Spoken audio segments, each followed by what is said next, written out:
Bonjour à tous et à toutes, bienvenue à la lecture de la Rhapsodie du jour. Aujourd'hui, mercredi 26 mars 2025, notre homme de Dieu, le pasteur Christ, nous enseigne sur le thème « Le fondement du vrai christianisme ».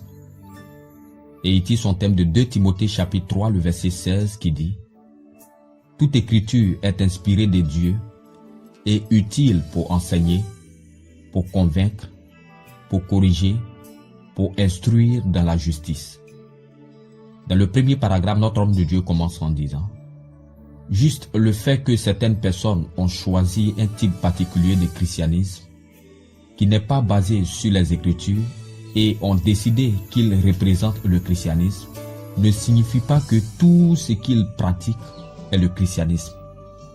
Le vrai christianisme est basé sur la Bible, en d'autres termes, la parole de Dieu. » Dans le second paragraphe, notre homme de Dieu poursuit en disant « La Bible dit « Toute écriture est inspirée de Dieu et utile pour enseigner, pour convaincre, pour corriger, pour instruire dans la justice. » Et c'est ce que nous voyons dans 2 Timothée chapitre 3, le verset 16.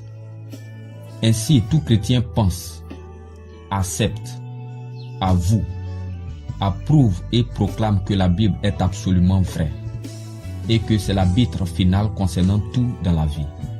Sinon, une telle personne n'est pas chrétienne.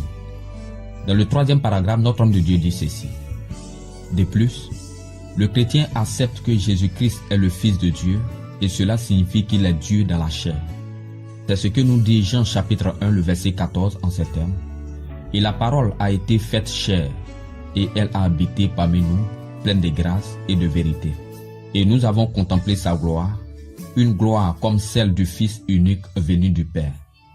De plus, dit l'homme de Dieu, le chrétien reconnaît que Jésus est mort en tant que notre sauveur.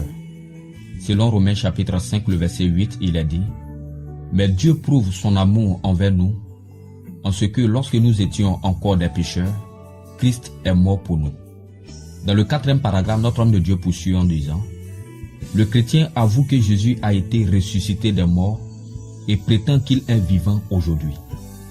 Si tu confesses de ta bouche le Seigneur Jésus, et si tu crois dans ton cœur que Dieu l'a ressuscité des morts, tu seras sauvé. » Apocalypse chapitre 1, le verset 18 dit « Je suis le premier et le dernier et le vivant.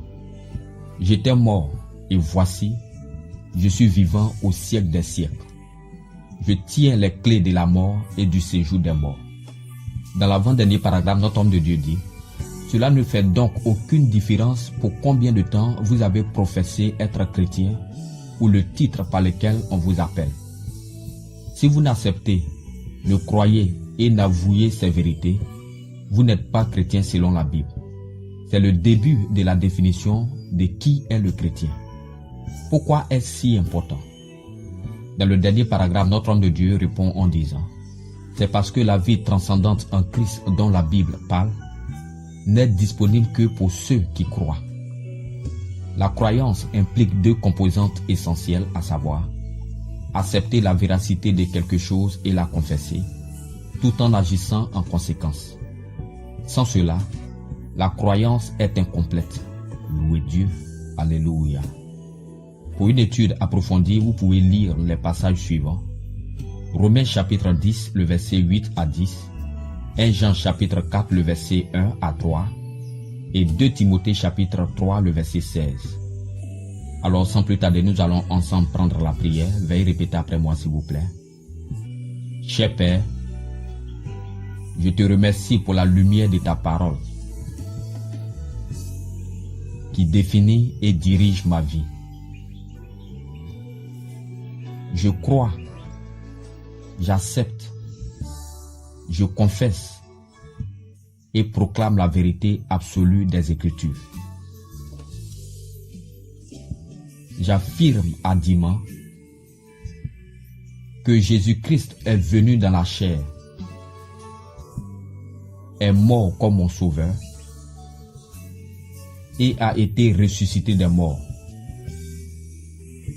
Et maintenant, vit dans mon cœur par son esprit. Je vis selon ses vérités, marchant dans toutes les bénédictions de ta parole. Au nom de du Seigneur Jésus. Amen.